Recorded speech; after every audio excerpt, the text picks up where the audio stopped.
के बारे में हमने आपको बताया, लेकिन आज योर स्टॉक्स में आपके सवालों के जवाब देने के लिए हमारे साथ हैं खास मेहमान हेम सिक्योरिटीज से आस्था जैन और सेंट्रम ब्रोकिंग से नीलेश जैन।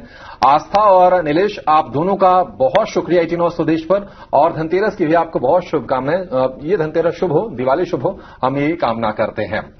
नीलेश, आपके पास लौटेंगे बाजार के बारे में राय देखें। देखिए, शुरुआत बाजार की अच्छी नोट पर हुई थी, लेकिन कहीं न कहीं जो ट्रंकेटेड वीक है, कहीं न कहीं छोटा सा हफ्ता है, तो शायद वॉल्यूम भी थोड़े से कम रहेंगे और ऊपरी स्तरों पर निवेशक अपना मुनाफा समेटने की चेष्टा कर रहे हैं। अगर हम ऊपरी स्तरों से अगर बात करें तो निफ्टी अब 17,900 के भी नीचे फिसल गया है, यानी कि करीब करीब 125 अंकों की कमजोरी ऊपरी लेवल से निफ्टी पर आ चुकी है। हालांकि आज ऑटो स्टॉक्स और इसके अलावा रियल एस्टेट के जो काउंटर है वो बाजार को थोड़ा सपोर्ट करने का काम कर रहे हैं, लेकिन आप देखिए जो प्रेशर बन रहा है वो है फार्मा से, मेटल से, प्राइवेट बैंक, और अभी जो निफ्टी बैंक जो हरे निशान में जो ट्रेड कर रहा था वहां भी कमजोरी बढ़ी है और निफ्टी बैंक तकरीबन 75 अंक नीचे इस वक्त कर रहा है ट्रेड। नीलेश, आपकी क्या सलाह होगी बाजार के लिए? जो हम 17,500 के सपोर्ट की बात कर रहे थे वो तो जाहिर तौर पर इंटेक्ट है, लेकिन आज हमने देखा था कि थोड़ा सा ट्रेंड रिवर्सल के संकेत मिले। 3 दिनों के बाद आज निफ्टी ने 18,000 के ऊपर का आंकड़ा आज पार किया, लेकिन फिर से प्रेशर बन रहा है। आपकी स्ट्रेटजी क्या होगी, सलाह क्या होगी ट्रेडर्स के लिए? गुड मॉर्निंग अभिषेक, गुड मॉर्निंग सृष्टि।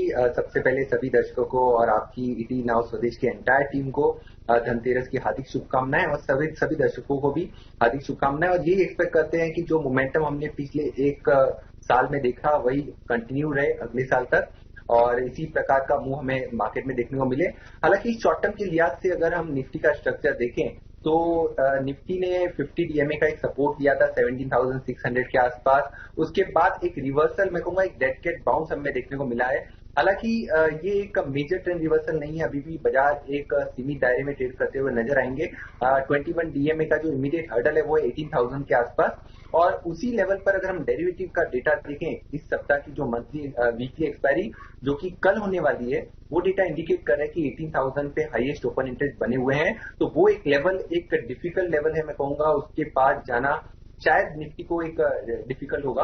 और जो एक्सपायरी की रेंज है इस सप्ताह की, वो हमें ऐसा लगता है कि 17,800 से 18,000 इन 200 पॉइंट की ट्रेडिंग रेंज के बीच में हमें एक्सपायरी देखने को मिल सकती है। एक ट्रंकेटेड वीक भी है, और जिस हिसाब से एक हॉलीडे मूड माहौल जो बनता हुआ नजर आ रहा है, उसके पहले हल्की फुल्की मुनाफा वसूली हमको आज के सेशन में देखने को मिल रही है। बट मैं कहूंगा कि जो भी ब्रॉडर स्ट्रक्चर है वो अभी भी पॉजिटिव साइड में इंटैक्ट है। We are still in the bull market. कोई भी गिरावट होती है, sectors and stock specific action पे फोकस करना चाहिए। कुछ एक सेक्टर जो हमें पसंद आ रहे हैं वो है रियल्टी सेक्टर, पीएसयू बैंक, और कुछ एक चुनिंदा मेटल काउंटर और चुनिंदा ऑटो स्पेस। तो ये सेक्टर्स है, वहीं पे फोकस करना चाहिए। बैंक निफ्टी का अगर हम स्ट्रक्चर देखें तो हालांकि वहां पे आज की गिरावट थोड़ी ज्यादा गहराती हुई नजर आ रही है, बट मैं कहूंगा वहां पे भी गिरावट का यूज करना चाहिए एज अ बाइंग अपॉर्चुनिटी। कुछ एक दिग्गज कंपनियां जो हमें अच्छी लगती है, जैसे कि एचडीएफसी बैंक, आईसीआईसीआई बैंक, इन दो पर्टिकुलर बैंक में गिरावट होती है तो डेफिनेटली एक पोर्टफोलियो स्टॉक से अपने पोर्टफोलियो में रखने के लिए स्टैगर्ड मैनर में बाइंग करना चाहिए। नेक्स्ट 1 ईयर पर्सपेक्टिव से एचडीएफसी बैंक एक दिग्गज कंपनी का परफॉर्मेंस साबित हो सकती है। From PSU banking space, bank of Baroda यहां से 25 to 35% के रिटर्न दे सकता है। तो ये कुछ पिक्स है जो हमें लगता है कि नेक्स्ट 1 ईयर के पर्सपेक्टिव से हर गिरावट में एक्यूमुलेट करके चलना है। इंडस्ट्रीज है 40 रुपीज में लिया है, 200 शेयर है। आपने स्टॉक ये कब लिया था और क्या ट्रेडिंग का नजरिया था या फिर आपने निवेश के लिए लिया था? ये वो तो ट्रेडिंग के हिसाब से लिया था, लेकिन लिया और उसके बाद एकदम डाउन हो गया, फिर उसके बाद में फिर और रह गया।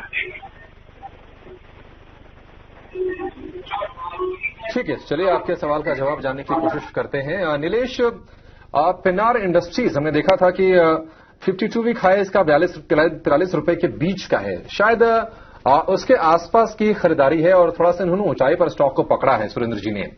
क्या सलाह आप देंगे, क्योंकि अब तो स्टॉक ये 30 रुपए के भी नीचे आ गया है और काफी ज्यादा नुकसान हो रहा है इनको? तो बिल्कुल अभिषेक, देखिए काफी ऊपरी स्तरों पर इन्होंने खरीद कर ली है। मैं कहूंगा जो मोमेंटम हमने पिछले कुछ समय पहले देखा था, उसी मोमेंटम पे इन्होंने अपनी खरीद की है। उसके बाद लगातार काउंटर एक lower top and lower top formation बना रहा है, एक डाउनवर्ड ट्रेजेक्टरी में शिफ्ट होता हुआ नजर आ रहा है।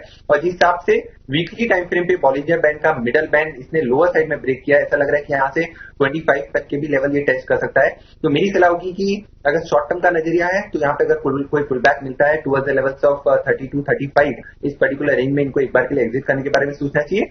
अगर नजरिया थोड़ा लंबा है, अगर ये होल्ड कर सकते हैं अपने काउंटर को, इस पर्टिकुलर स्टॉक को, तो यहाँ पे 24.5 इन पर्टिकुलर लेवल के स्टॉप लॉस से अपने पोजीशन में बने रह सकते हैं और हो सकता है कि यहाँ पे थोड़ा कंसोलिडेशन जब खत्म हो जाए तब फिर से एक ऊपरी स्तरों पर हमें मुंह देखने को मिले। तो लंबे नजरिए के लिहाज से स्टॉप लॉस है। प्रदीप ने हमसे ये व्हाट्सएप के जरिए पूछा है, इनके पास बीओबी के यानी बैंक ऑफ बड़ौदा के 100 शेयर्स हैं और इनकी खरीद का भाव है 76 रुपीज। हाल ही में स्टॉक ने 52 वीक हाई भी छुआ था, 100 रुपए के ऊपर भी ये स्टॉक गया था। नीलेश, इस पे आपकी क्या राय होगी? बैंक ऑफ बड़ौदा पे आप कौन से लेवल्स देख रहे हैं? पीएसयू बैंक जिसका हमने शुरुआत में ही जिक्र किया, जो हमें काफी बेहतरीन लगता है, काफी समय से एक अंडर परफॉर्मर रहा है पीएसयू सेक्टर। उस पर्टिकुलर सेक्टर में अगर हम देखें तो दिग्गज company state bank of India वो एक पर्टिकुलर काउंटर है जो ऑल टाइम हाई लेवल के आसपास चल रही है, वो ऑलरेडी हमें अच्छी लगती है। बैंक ऑफ बड़ौदा में एक डिस्क्लेमर जरूर देना चाहूंगा, ये हमने as a Diwali recommendation for next 1 year हमने क्लाइंट को भी सुझाया है 125 to 130 के टारगेट से। तो बिल्कुल ये अपनी पोजीशन में बने रह सकते हैं अराउंड 25 to 30% अगर नेक्स्ट 1 ईयर के लिहाज से अगर ये रखना चाहते हैं तो शॉर्ट टर्म के लिहाज से यहाँ पे एक मोमेंटम हमें बनता हुआ नजर आएगा 106 to 110। ये शॉर्ट टर्म के लिहाज से एक टारगेट निकल के आ रहे हैं, बट जिस हिसाब से ये काफी निचले स्तरों से होल्ड करें, मेरा ये मानना है कि ये बिल्कुल लंबे नजरिए से होल्ड करना चाहते हैं तो इनको बने रहने की सलाह होगी।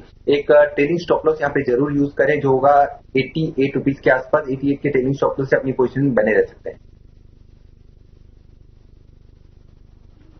ठीक है, तो बैंक ऑफ बड़ौदा में बने रहने की सलाह दे रहे हैं नीलेश। चलिए आगे बढ़ेंगे। डेन नेटवर्क पे प्राणजीवन शर्मा ने हमसे सवाल पूछा है, इनके पास डेन नेटवर्क के शेयर्स हैं और इनकी खरीद का भाव 55 रुपीज है। नीलेश, इस डेन नेटवर्क पे आप किस तरह के लेवल्स देख रहे हैं? क्योंकि पिछले 5 दिन में ही देखें तो काफी गिरावट भी देखने को मिली है स्टॉक में।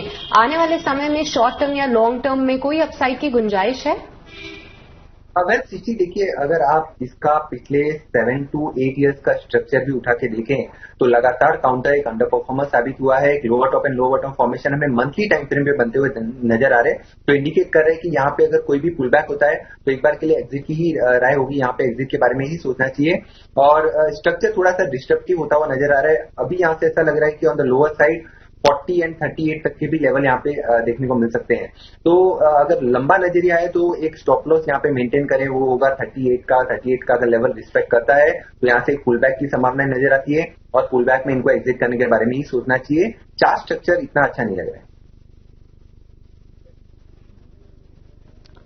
ठीक है, तो डेन नेटवर्क से को ज्यादा उम्मीद नहीं करनी चाहिए, उछाल पर इस पर आपको निकलने की सलाह दी जा रही है। चलिए अगले दर्शक को। आरती सर्फेक्टेंट्स पे मदन जी ने सवाल पूछा है, पिछले साल हमने देखा था कि आरती ग्रुप ऑफ इंडस्ट्रीज की जो कंपनीज थी उन्होंने बेहतरीन रिटर्न्स दिए थे, बट अभी जो है धीरे धीरे करके वो अपने उच्चतम स्तर से काफी नीचे आ चुकी हैं।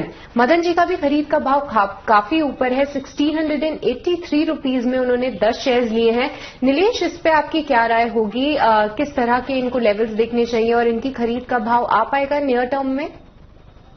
वैसे सृष्टि देखिए, इस पर्टिकुलर काउंटर में हमें पिछले अप्रोक्सीमेटली 5 to 6 मंथ से एक साइडवेज कंसोलिडेशन देखने को मिल रहा है।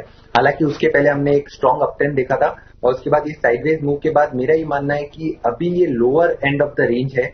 यहाँ पे इनको डेफिनेटली थोड़ा सा होराइजन वो बढ़ाना होगा, लंबे नजरिए के लिहाज से इनको होल्ड करना होगा क्योंकि जो इनकी खरीद का मूल्य है वो काफी ऊपरी स्तरों का है। तो यहाँ पे 1100 के आसपास का एक ब्रेकआउट हमने पहले देखा था, उसी ब्रेकआउट को रिटेस्ट करता हुआ काउंटर नजर आ रहा है, तो उसी के आसपास का एक ट्रेलिंग स्टॉप लॉस रखें। और यहाँ पे लंबे लिहाज से मुझे ऐसा लग रहा है कि यहाँ पे फिर से 1600 का लेवल हमें नेक्स्ट 4 to 5 मंथ्स में देखने को मिल सकता है, तो बिल्कुल यहाँ पे बने रहने की सलाह होगी।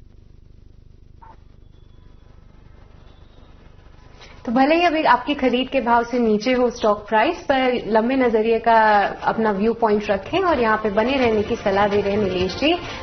साथ पुणे से साथ हैं फोन लाइन पर। किरण नमस्कार, पूछिए क्या जानना है आपको? हेलो, नमस्ते सर, मेरे पास डेल्टा कॉर्प है 18।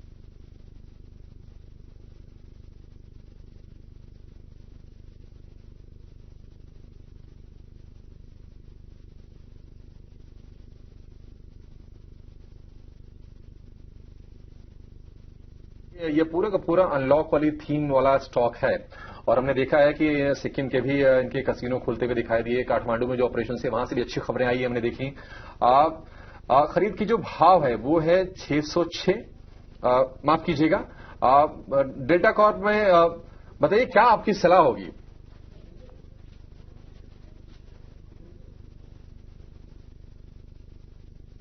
बहुत ही शानदार रिकवरी हमने देखी है। पिछले एक साल का अगर स्ट्रक्चर देखें, 1 से 1.5 साल में लगातार एक आउट परफॉर्मेंस साबित हुआ है और जिस हिसाब से चार्ट पैटर्न डेवलप हो रहा है, ये इंडिकेशन आ रहा है कि ये अपने previous all time level highs को फिर से टेस्ट कर देगा। बहुत ही जल्द वहां पे वो लेवल आते हुए नजर आएंगे, जो कि लगभग 340 के आसपास के लेवल्स है, जो प्रीवियस ऑल टाइम लेवल्स है। थोड़ा लंबे नजरिए के लिहाज से बिल्कुल बने रहने की सलाह होगी और यहाँ पे एक ट्रेडिंग स्टॉप लॉस का यूज जरूर करें। वो लगभग 245 के आसपास का निकल कर आ रहा है और उसी लेवल पे हमने एक बहुत ही बेहतरीन बड़ा ब्रेकआउट भी देखा था, तो बिल्कुल निवेशित रहने की ही सलाह होगी। और मैं कहूंगा कि यहाँ पे जो फ्रेश इन्वेस्टर है उनको भी अगर अपॉर्चुनिटी मिलती है कोई डिक्लाइन पे, फ्रेश खरीदारी की भी सलाह दी जा सकती है। यहाँ पे फ्रेश बाइंग जो रेंज होगी वो होगा 250 के आसपास और फिलहाल जिनकी भी लॉन्ग पोजीशन है बिल्कुल बने रहे।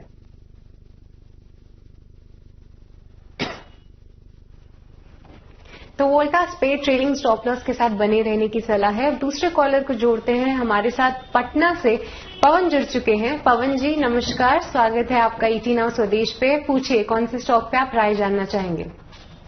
नमस्कार मैम, आप सभी को धनतेरस की बहुत बहुत बधाई। मेरे पास एनबीसीसी के 1000 शेयर हैं 54 रुपए के खरीद पे। मेरा व्यू 4 से 5 साल का नजरिया है और मैं चाहता हूँ कि इसमें और क्या निवेश कर सकता हूँ।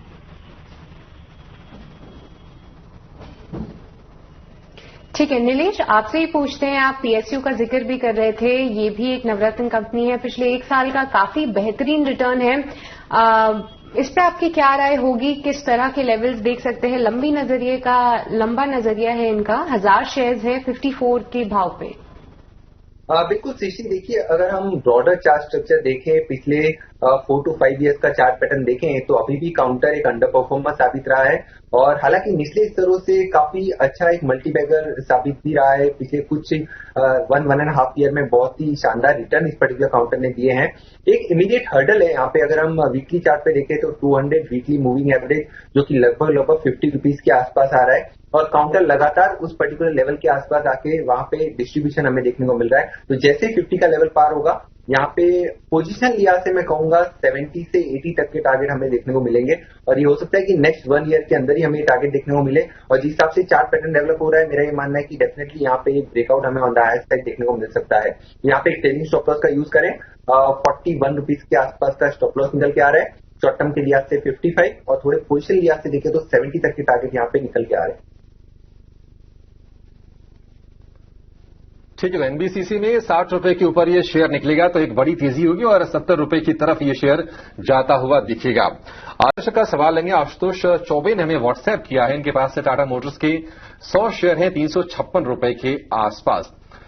नीलेश, बहुत ही आकर्षक भाव पर इनके पास से स्टॉक हैं। कल जब नतीजा है तो ये आशंका थी कि स्टॉक की गिर तो नहीं जाएगा, लेकिन जेएलआर को लेकर जो मैनेजमेंट की कमेंट्री है, ईवी को लेकर प्लान जो है, वो स्टॉक को ऊपर रखे हुए हैं। हालांकि ऊपरी स्तर से थोड़ी सी प्रॉफिट बुकिंग हमने जरूर देखी है, लेकिन हम पिछले 1 महीने का नीलेश अगर ट्रेंड देखें तो 480 रुपए के स्तर के आसपास से ये स्टॉक सपोर्ट लेता है और एक वहां से एक बाउंस बैक दिखाता है। टाटा मोटर्स को लेकर आपकी क्या राय होगी? क्या इसका जो तेजी का जो मोमेंटम है वो इंटैक्ट है और बने रहने में भलाई है या फिर थोड़ी सी प्रॉफिट बुकिंग कर लें आशुतोष? वेल अभिषेक, देखिए बहुत ही बेहतरीन मैनेजमेंट कमेंट्री की, बहुत ही स्ट्रांग आउटलुक वहां पे नजर आ रहा है और जिस हिसाब से चार्ट पैटर्न पे अगर हम देखें तो एक सिमेट्रिकल ट्रायंगल फॉर्मेशन हम कह सकते हैं, उसी पर्टिकुलर पैटर्न से ब्रेकआउट हमें देखने को मिला आज के सेशन में और ऊपरी स्तरों पर टिक भी रहा है। तो जिस हिसाब से पिछले कुछ समय से इस पर्टिकुलर काउंटर में लगातार एक तरफा तेजी हुई, उसके बाद एक साइडवेज कंसोलिडेशन हुआ। मेरा ये मानना है कि यहाँ पे बिल्कुल बने रहना चाहिए। थोड़े लंबे नजरिए के लिहाज से अगर हम देखें तो 550 तक के लेवल हमें यहाँ पे निकलते हुए आते हैं, जो कि लगभग 10% की अपसाइड यहाँ पे शॉर्ट टर्म के लिहाज से देखें तो 550 टारगेट और नेक्स्ट 1 ईयर पर्सपेक्टिव से देखें तो आई वोंट बी सरप्राइज अगर ये पर्टिकुलर काउंटर अपने previous all time high level को फिर से टेस्ट करे, जो कि 600 के पार है। तो बिल्कुल यहाँ पे निवेशित रहने की सलाह होगी। अगर कोई गिरावट होती है, कोई अच्छी खासी गिरावट होती है तो वहां पे फ्रेश खरीदारी की जा सकती है, तो बिल्कुल बने रहें। तो टाटा मोटर्स पैसेंजर व्हीकल दिग्गज काफी अच्छे नतीजे रहे, मैनेजमेंट कमेंट्री जबरदस्त रही, स्टॉक में आज उछाल देखने को मिला और ऊपरी स्तरों से आज आप हल्की सी मुनाफा वसूली भी देख रहे हैं। दूसरा सवाल लेते हैं, हमारे साथ हाजीपुर से जयप्रकाश जुड़ चुके हैं फोन लाइन पे। जयप्रकाश जी नमस्कार, आप ईटी नाउ स्वदेश की टीम से बात कर रहे हैं, बताइए किस स्टॉक पे क्वेरी जानना चाहेंगे? जी मैडम, मेरा सवाल है कि मैंने भारत रसायन इनिशियल शेयर लिया था 200 शेयर बहुत पहले, और वो इनिशियल वैल्यू पर लिया था, उसका वैल्यू था 60 रुपीज पर यूनिट का वैल्यू से मुझे मिला था। अभी तो बहुत आगे बढ़ा हुआ है, बहुत पीक पर भी गया था, अब डाउन है। क्या मुझे बने रहना चाहिए या और उसमें मैंने इन्वेस्ट करना चाहिए या सेल कर देना चाहिए? 200 शेयर है मेरे पास में। पहले तो कॉन्ग्रेचुलेशंस, बेहतरीन रिटर्न्स देखने को मिले हैं। एक लॉन्गर टर्म निवेशक आपसे सीखना चाहिए। 55 रुपए के भाव पे आपने खरीदा था, अभी 10,000 के भी ऊपर जा पहुंचा है स्टॉक। नीलेश, इस पे आपकी क्या राय होगी? इसका अगर 52 वीक हाई देखें तो 15,000 के करीब है, वहां से तो एक करेक्शन देखने को ही मिला है। जयप्रकाश जी को क्या करना चाहिए? लंबे समय के लिए इसको होल्ड करें या फिर इन लेवल्स पे भी वो थोड़े स्टैगर्ड वे में मुनाफा वसूली कर सकते हैं? बिल्कुल सृष्टि, सबसे पहले तो जयप्रकाश जी को बहुत ही कॉन्ग्रेचुलेशन, जिस हिसाब से एक मल्टी बैगर स्टॉक इन्होंने चुना है, और सबसे इंपॉर्टेंट बात, इन्होंने पेशेंस रखा हुआ है और काफी लंबे समय से होल्ड भी कर रहे हैं। तो मेरा ये मानना है कि जिस हिसाब से चार्ट पैटर्न डेवलप हो रहा है ऊपरी स्तरों से, हालांकि 15,000 के आसपास से हमें अच्छा खासा डिसेंट करेक्शन देखने को मिला है, तो इन लेवलों पर एग्जिट करने की तो सलाह नहीं होगी। यहाँ पे बिल्कुल अपनी पोजीशन में बने रह सकते हैं। एक ट्रेलिंग स्टॉप लॉस का यूज करें जो कि लगभग 8,800 के आसपास निकल के आ रहा है, उसी स्टॉप लॉस से अपनी पोजीशन में बने रह सकते हैं। यहाँ पे फिर से एक रिवर्सल, ट्रेंड रिवर्सल जिसे हम कहते हैं, वो हमें देखने को मिल सकता है। काउंटर में बाउंस टूवर्ड्स 12,500 टू 13,000 तक का बाउंस हमें देखने को मिलेगा। अगर वो लेवल हमें यहाँ पे देखने को मिलते हैं तो वहां पे इनको अपनी पोजीशन में से धीरे धीरे निकलने के बारे में सोचना चाहिए, क्योंकि इनकी खरीद से काफी ऑलरेडी रनअप हम देख चुके हैं। और मैं कहूंगा अगर थोड़ा लंबा नजीरा रखें और ये होल्ड करना चाहते हैं तो यहाँ पे 15,000 के लेवल हमें फिर से देखने को मिल सकते हैं।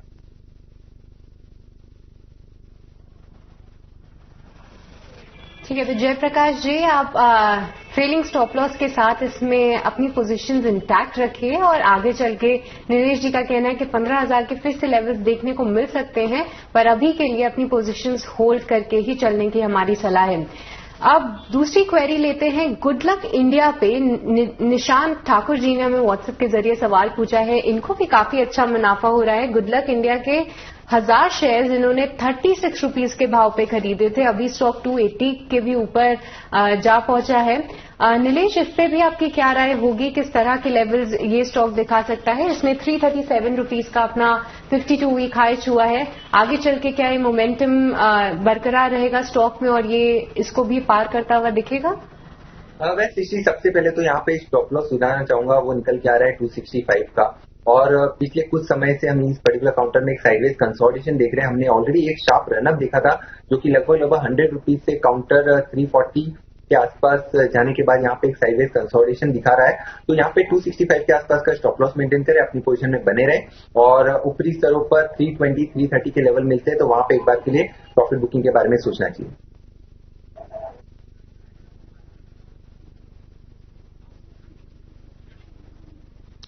चलिए अगले दर्शक को जोड़ते हैं। मालविका हमारे साथ फोन लाइन पर जुड़ रही हैं। मैम पूछिए, क्या जानना है आपको? नमस्कार जी, मैंने समझ के इसको रखना चाहिए, बेचना चाहिए?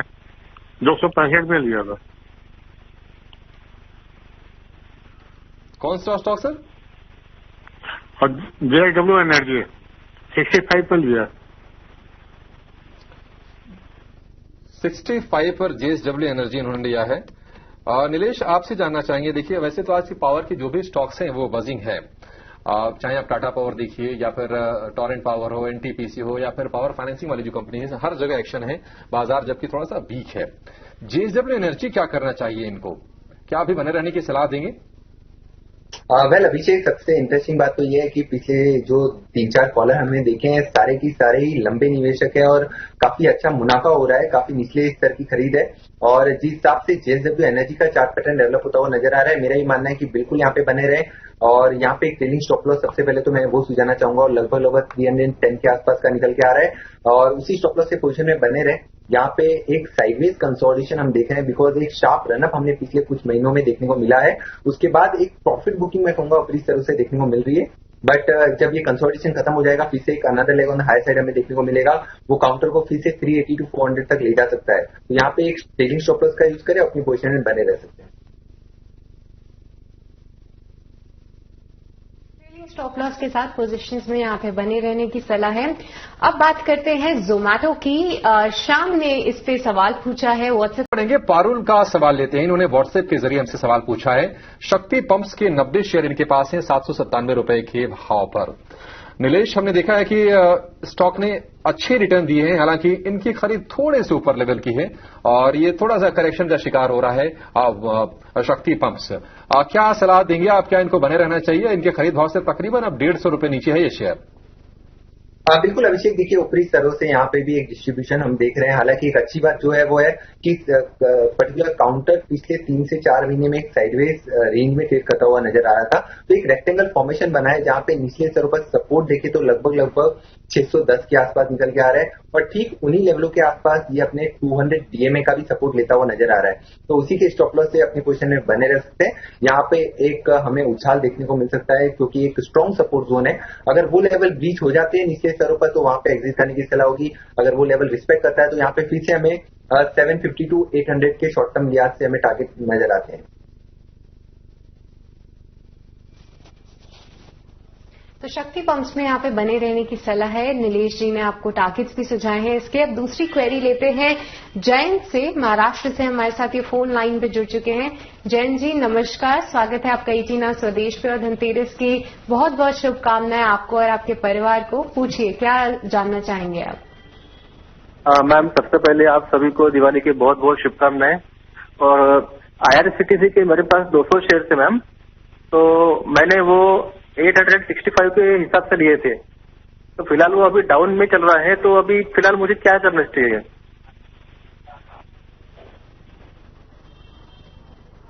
जैन जी, आपने हाल फिलहाल जो स्टॉक में उतार चढ़ाव देखने को मिला था तब आपने परचेज किए थे या पहले की खरीद है आपकी? जी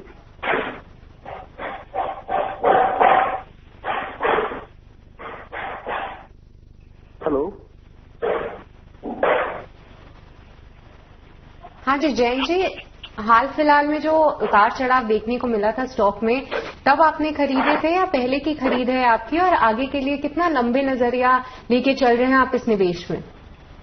मैडम, अभी फिलहाल मैंने 8 दिन पहले ही खरीदे उसको।